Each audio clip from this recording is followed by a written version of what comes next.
Hello viewers, welcome to Earthbondhon YouTube channel. I am Mohammad Shohag with you. In this video, now I am showing you how to connect security light sensor wiring diagram. If you are new to my channel, please be subscribed and stay with me. Press the bell icon for more my video. If you already subscribed, thank you so much. So viewers, let's start.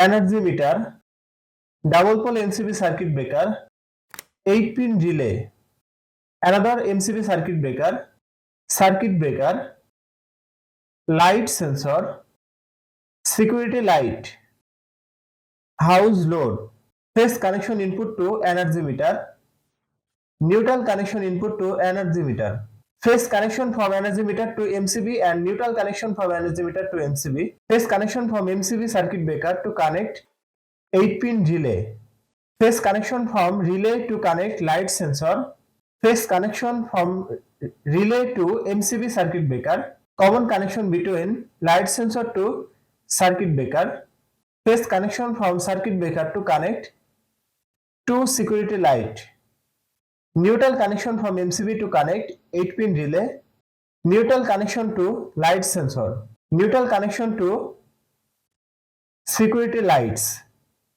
neutral connection to MCB circuit breaker, phase connection from MCB to house load, neutral connection from MCB to house. Now this circuit is ready for use.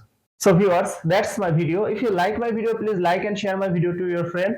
Share my video to your all social media. Thanks for watching my video and thanks for being with me. Thank you so much.